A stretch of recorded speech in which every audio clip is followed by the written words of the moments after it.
Today, we've got end of season awards. We have 2 transfers to talk about, and we're going to play our first game in the league above us. Let's do it.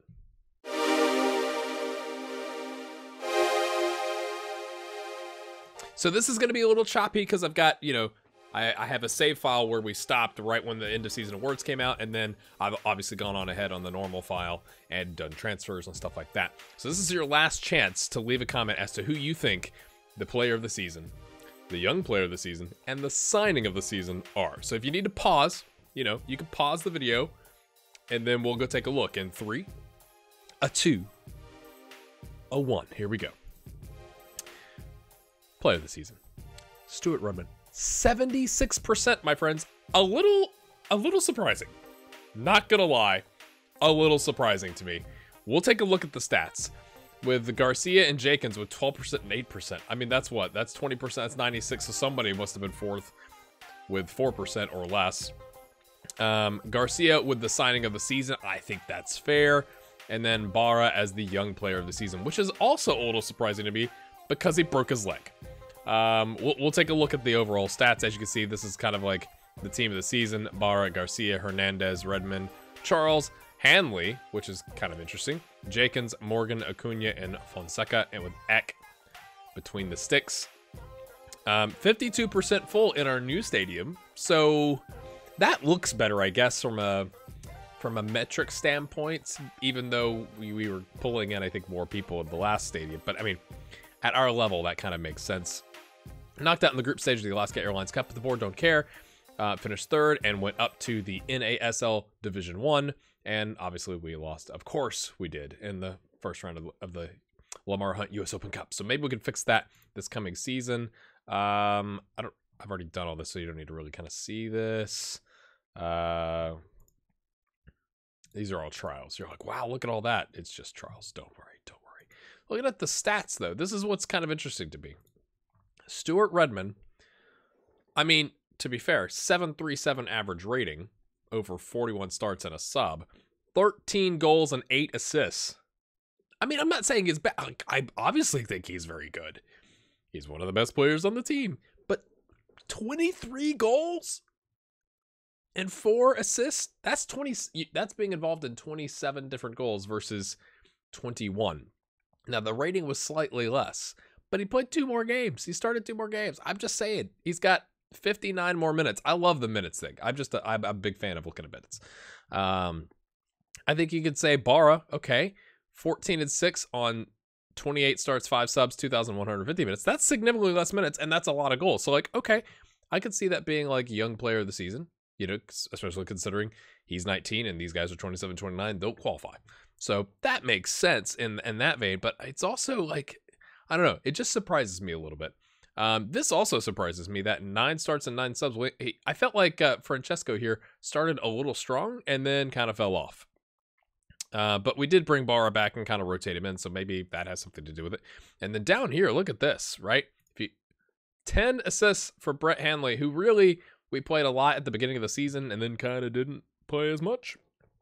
And then Ernesto on the other wing with 11 assists. We're getting a lot of good work on the wings from an assist standpoint, but obviously Redmond in there as well. And then these guys playing up top, kind of combining. Cuevas subbing in, Josh Brewer sometimes subbing in as a striker, sometimes as a left winger.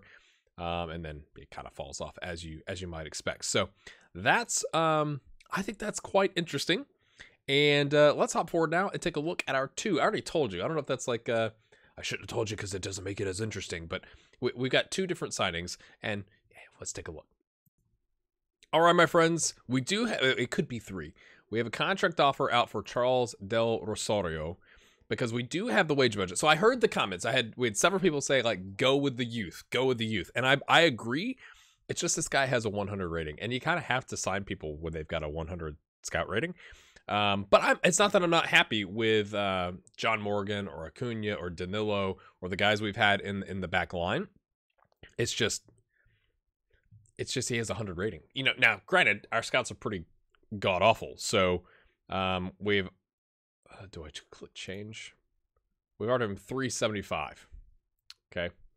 So that's a lot of money for us. But also, when you look at it, it's not really a lot of money, right? Like we could hold on, not 375. We're offering him 450. I'm not sure I'm gonna not save this file because it's now saying like if I click on him, offer contract versus change contract offer. So I don't know if I've messed something up there. But again, when you look at our wage budget, right? Like we're currently spending, we're committed to spending if he signs, but we're currently spending like, what is that? A third of our wage budget. So we've got money in the bank. We could just go like crazy and sign a bunch of players. I don't think we can get them to come to us. And I do like the idea of doing more of a youth oriented save, but plugging holes where we need to. So speaking of holes and plugging them, let's talk about Robert Castillo. So he's Costa Rican. We signed him to a non-contract contract on an appearance fee of $230 per appearance with an unused substitute fee of $45 on a backup contract. All those things say, ooh, bad idea, right? Like I would agree with you. The only reason I did it, and he's 2-star, he's not outstanding, we may just cut him. I'd like your thoughts on that, to be honest with you, is that I couldn't scout him. And he's still better than our best midfielder, who has apparently dropped off. It must be because of the other players we brought in, right? And he's our second best DM. Pekka Wickman, hello Pekka, how you doing? Is our best DM, and Charles has fallen down to being third. So he's a, quote, versatile player, quasi-versatile player at 2 stars. But I couldn't scout him. So I was like, well, let's bring him in. We've got money. Let's see what happens. So let me know what you think about that one. And then Kyle Galbraith comes to us from FC Davis, who are USL 3, which is, I think, the league above us. That makes sense, doesn't it? Well, let's go find out. I gotta, yeah, okay. Sometimes you doubt yourselves. Like, we're in 1, right? We are in NASL Division 1. I know I've already said that in this episode, but you know, just one of those things. And he looks to be a pretty good right winger. He, and like in an emergency situation, could play like a wing back, but he's pretty much an attacking midfielder, right winger, or a winger. We're going to play him here because that's what we do. But he's got 14 free kick taking. That could be massive for us, and 13 corners. Like if we play for set pieces or we get a bunch of set pieces, that's 14 is unbelievable, I think, at this level. And he's really determined, although fickle. That makes you a bit nervous, doesn't it? But he's right up there with Ernesto. Maurice is not as good, but Maurice is also 18. So like, could we loan Maurice out? You know, is that an option? Maurice, could he come into the attacking midfield as a rotational option? I like Maurice, but he's going to be around another 4 years. So we signed Kyle. His contract is $100 a week. 15 goal bonus, clean, blah, blah, blah. You could take a look at all that. Go back and pause if you want. But I just thought, like, for a guy, to be fair, he only got 4 total appearances, all substitute appearances. I'm not as worried about the ratings because when you come on as a sub, it's hard to get like a really good rating, especially as a winger, right? You'd have to come on and get an immediate assist or something like that to improve that rating. But we've got him until next year. It's a 1-year deal. Kind of try him out. He's worth a whopping $240, my friends. So yeah, I thought he was good enough to justify picking him up for a year and seeing how it goes. And I was thinking we could like loan out Maurice or use him in the under 23s, because right now our under 23s isn't really full. We have promoted some of the players from the under 18s, I should say. But it's kind of like we're still building that up. Like I don't even know if we even have a staff. No, we don't have a staff. I'm currently managing the under 23s, or my assistant is. I can't remember. So that's kind of where we're at with that. Going back to the transfers, we have lost some players. Where is that released? So Lawrence Brown, who, if you saw on that first screen when I started this episode, was grumpy and his training was like a 5.05. He just wasn't getting playing time, and as you see now, he's a 16 scout summary. Again, he might actually be a 28 because our scouts are so bad, but he wasn't worth keeping around, right? He only had pretty much his determination, flair, and leadership and work rate, which sounds good, but if you don't have training facilities, and his first touch. So he's an advanced playmaker with bad passing and pretty bad dribbling. See you, mate. Jimmy Hollingshead wanted more playing time and just wasn't going to get it despite his 12 free kick taking. And that's the other reason, because we signed on the other side somebody with really good free kick taking. I was like, that's really all you got going for you. You got 4 passing, mate.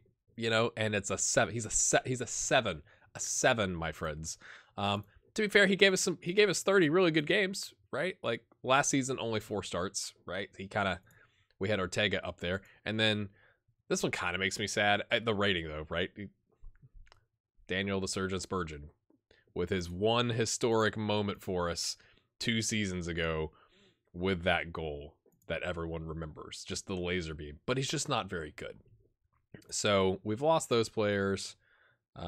Staff, we've signed Michael Campos to be our under 18 manager at a whopping 65 a week. He's actually pretty good when you look at it. Fairly professional. He's trying to get good personality and folks that can work with youngsters. It's not that I'm not worried about it. It's just like I'm more worried about the mentality of the team, if that makes sense. Future transfers, we don't have any youth. Well, we already did we show you the youth? We had youth intake. Did I show that to you? If I didn't, let me know. Because I think there's still some we haven't. Or did we sign all of them? Maybe we did. Yes, we did. Hey, let's do youth intake. First one to point out, Ryan Kendall Bancroft is one of my patrons. Ryan, I tried to get you somebody who looked like a good shout to actually be with us until 2027. Already improving. No nonsense center back on a stopper. If we can get his composure up a little bit and some of his physicals, he could actually play a central defender on defend, which is what we need. Right-footed, 15 years old, but looked of the options, right? Potential 5-star, could be 4-star, because it could be half-star, depending on our scouting being so poor. So I thought he was a good shout for, at least being half decent, which I know is, that's a rounding endorsement. Or resounding? Hold on, let me just have some coffee. The next youth prospect I'm going to show you is Dustin Kraus. Now, you may know Dustin from the last year's experiment series with the 8 kids in 5 continents. He's one of my patrons. He's been a long-time patron, and I think I said this a couple... was it the beginning of last season when we had the youth intake? Or I'm going to start plugging in like 2 patrons per youth intake if I can find if we have 2 that are worthwhile. And so in terms of a left winger, he comes in with automatic and that's actual, like we've signed him. He's actually 1-star on the left with 5-star potential. Look at this. Really good free kick taking. This also helped contribute to Jimmy Hollingshead not having a spot. He kind of took his spot, right? Pretty decent for this level, acceleration and pace. Super aggressive. I'm expecting some red cards, to be honest, on the left wing. Okay passing, probably the same as Jimmy, but like he's improving. He's 16. He has the opportunity. If we give him some game time, I could see him actually starting to develop versus some of the other guys are older and just kind of there. Decent on corners, but I'm excited about we could have we might actually adjust our tactic a little bit to be play for set pieces, because we've got some really good set piece takers. So I was excited enough about Dustin here to bring him up. He's in the first team, right? Like he is in the first. If you look at the options, we have Brett Hanley and Ortega. So it's essentially going to be between Ortega and Kraus. Ortega knows the attacking wing role better, but you notice free kick taking is a 1. So I was confident that Dustin was going to work his way into the squad, if not be our starter, because he's actually better on the wing and has some set piece options. So you'll notice as well from last go round, we got Pekka, right? Pekka is our potentially, right now I'm fairly confident, our starting defensive midfielder. The only reason we didn't use him last year was because he wasn't old enough. Okay, let me take you back. Is there anybody else I really need to show you? I mean, the rest are all me. See, Lars Brown was an option, but with 1 concentration, I didn't want to make one of our patrons somebody with 1 concentration and 5 finishing in a in an attacking role, a striker role. It looks okay. Some of these, honestly, I was like, we don't have enough players at the under 23 and under 18 level, so let's bring some folks in. We have money, 35 a week. Who cares? If we signed whatever, 10 of them, that's $350 a week. We have $8,000 available. Let's see if we can get some gems. I love this name, Tom Noon. It's high noon, right? Tom Noon. Defensive winger, left only. Good free kick taking, not determined, no work rate, unambitious. But I was just let's just sign them all. That's really, is he too old? Well then, come on up, sir. What are you doing there? Where'd you come from? Yeah, you're one of our youth prospects. That's interesting. Why didn't it automatically move him up? Oh, yeah. A gem. So our starting lineup looks to be Jeremy Eck with John Platt, another patron. I'm not, this isn't like hashtag sell out. It's something that I tell my patrons, like, hey, I'll try and include you in episodes, and this is another way to do that. And especially because our youth contracts are like 400 years long, it's kind of an interesting thing to see if we can get them developed. We might loan them out. Let's find out. Fonseca, John Morgan, Acuna, Jakins. So our left side is a little weak from a star rating standpoint. DM, Pekka Wickman. Ernesto rotated with Kyle Galbraith on the right. Stuart Redmond. And that's where it gets a little iffy. Like, Juan Antonio Cuevas is okay. He did okay for us. Robert is new but expensive, right? Do we keep him? That's my big question. I just couldn't find. I feel like our midfield spot, like the Stuart Redmond backup spot, is our weak spot. And I was desperately looking for anybody that could take that spot. And if you look, I know I'm hopping around a lot. If you look here, we've got in the midfield option, Bayard on a 2 gray star. We got Marcel on a 1.5 gray star. We got Daniel Bradley, 1.5 gray stars. And that's it. That's our youth prospects. It's just not very good. We have Jose Luis Chan. That is like our 4-string DM, 3 gray stars. Jonathan Johnson, who's already in the senior team, 1.5 stars. It's just not. It's not very good behind Stewart. And so that's why I thought Robert, in the meantime, was an adequate option. And again, with 5 stars, he's not going to reach his potential here. But like, if we give him some playing time, maybe. Dustin Krause on the left, battling with Ortega. Garcia with, probably Juan Antonio. That would be his spot if Garcia goes down. And Barra and that one. Yeah, Francesco. I don't know why I tried that.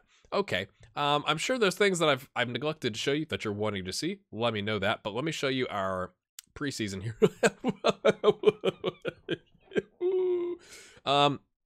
We played Napa Valley that got relegated from NASL Division 2 and beat them 2-0. Pekka getting a goal. How you doing? Welcome to the senior team. Anaheim Legacy FC. We got a draw with. I was trying to appease Spurgeon, and then he just kept getting mad, and we let him go. Then we played the Money League, which is something that if you've watched any of my other series, you know that I do. I try and bring in big teams for financial reasons, and I can't remember what it was, but it was a tasty little boost. We'll take a look at the finances here in a second. Yes, that's our goalkeeper with a penalty because it's a preseason friendly. Of course you're gonna do that. Helps beef up his rating too. Then we lost to Sacramento 3-1. I mean, we just got run over. That's where Ortega got interested. Spurgeon with a missed penalty. So I was like, all right, we're done. Galaxy, Garcia getting it. So at least these are like MLS teams, right? And so at least we were getting a goal off of them. Like, I thought that was something to be proud of. Then we played LA Wolves FC because they were offering, or it was like good money to bring them in. Ryan Kendall Bancroft with an own goal. I wasn't worried about it, Ryan. Don't worry about it, mate.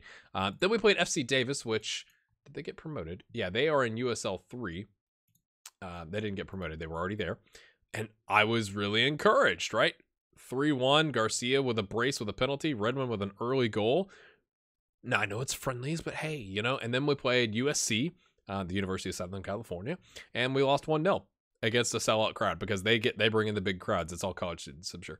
And then we played Oakland Soccer Club, who are in, they got promoted from NISA to NASL D2, and we drew with them, which was a bit disappointing. It's not how I wanted to kind of go into the season, and it was a draw because of a 95th minute equalizer.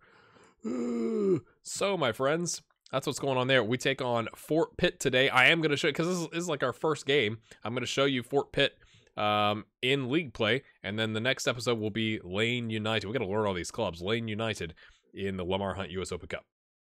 Okay, we were actually ready. It was just one click of the screen. Why would you show me the fixtures? I was so excited that we weren't going to have to do what we just did there, where I thought it was going to go straight into the game, and that's why I led with that, and I'm not going to cut it out because I'm committed. Oh, we're going to have to stop record. Hold on. Apparently now we're ready. Mulhouse, Portland. What a name. Right, we're at home and they're favored, lads. If you want to make a kit for us, like maybe we got a different, I didn't show you the finances, did I? Different sponsor or something like that. You can see TV revenue, 234 grand for doing the Money League. Wisdom.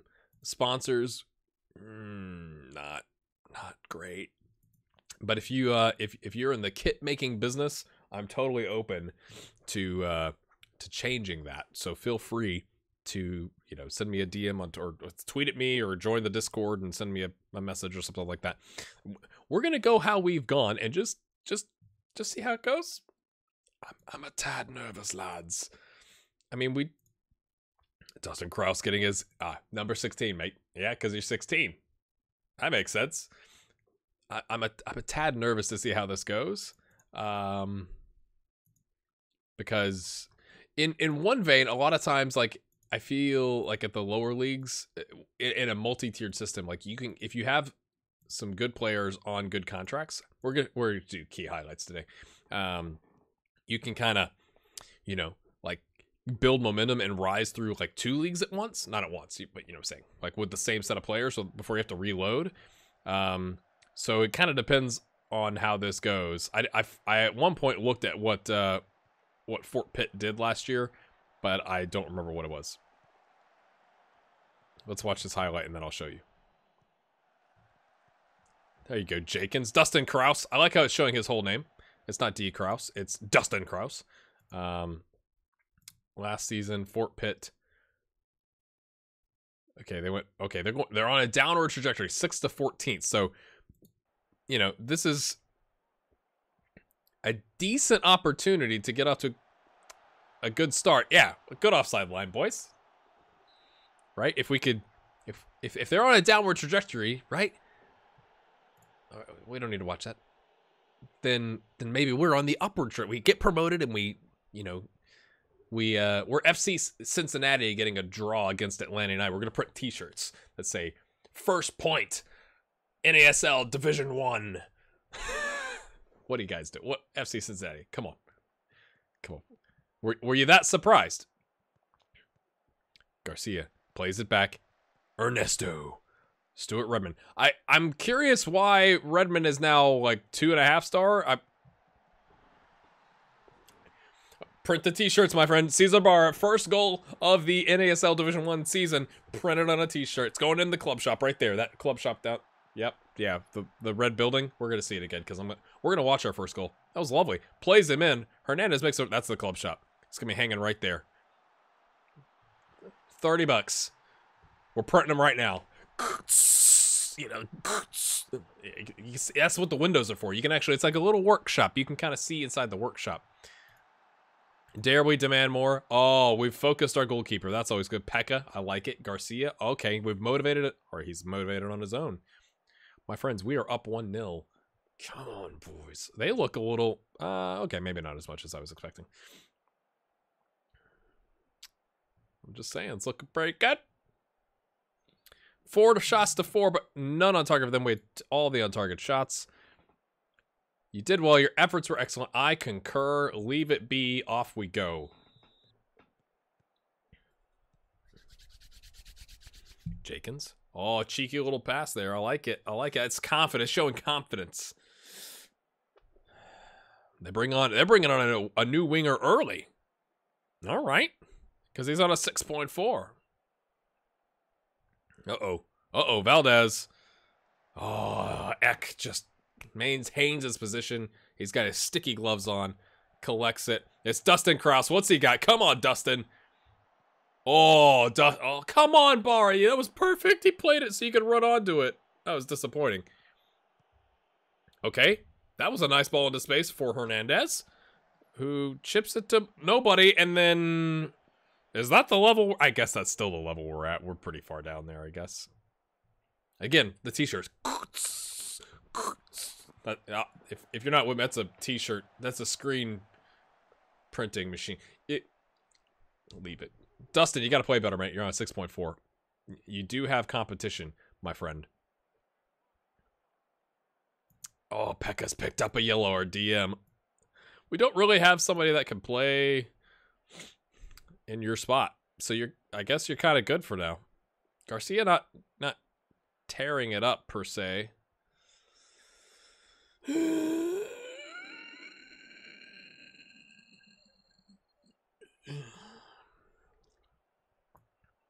No, we'll just leave it. Come on, boys. There we go. There we go, lads. There we go. Oh, Garcia is up to a 6.8 because of that. Can we make it all the way through and get our first victory? This would be a great way to start the season. Dustin Krause, what's he got? He's got great corners. Oh, it tipped over. Redmond was running onto it. It's a scramble in the box. Hernandez. Oh, yep. Welcome to Division One, my friends. We're pinging it all over. Oh, they gotta change out the printing machines. First victory. First 3 points. First goal. That's how it goes. Sorry if that's loud in your ears. Passionate. Yes, my friends. Are you excited? Okay, as long as you're excited. Hey, mate. I'm happy with your performance. I'm just trying to... Okay, you got a goal, okay? I'm proud of your winning goal. Anytime you could say, I'm proud of your winning goal. When you just got promoted, I think you take it. I think you take that opportunity, my friends. To be honest with you. Shows class. Ooh. Well. Yes. Was given a great introduction by the team supporters who were always keen to see local born youngsters push to the first team ranks. That is accurate. I think it would probably say that for any club, but that's especially accurate for San Francisco City FC. So, my friends, we're going to play several games. We're going to play AHFC Royals, who apparently it's some Albion Hurricanes Football Club Royals from Houston. I was going to say like Athletic Houston FC, but okay. Then Kendall SC from Miami. Kendall Soccer Coalition from Miami, Florida. Bell Gardens. Where are Bell Gardens from? We gotta learn all these teams. They're in Downey, California. Yeah. And then we'll take on Lane United, who, of course, my friends. Wait, I thought they got... Oh, they're okay. They got relegated. So they were a Division One team, and then they got relegated. I think when I first looked it up, it said that they were still a one team, Division One, but now they've dropped down, lads. So is that an opportunity for us? I mean, it is, right? You're playing anytime you play a team a division below you that just got relegated, and you just got 3 points in league. I'm just saying, could we actually make a run in a cup? Just to say we did, just to say we didn't get knocked out. Let's find out next time. Let me know what you think about the transfers, especially Roberth. I'd like to know that. And our youth prospects, especially the ones that we've already debuted here. And we'll see you next time. Have a good one. Thanks for watching.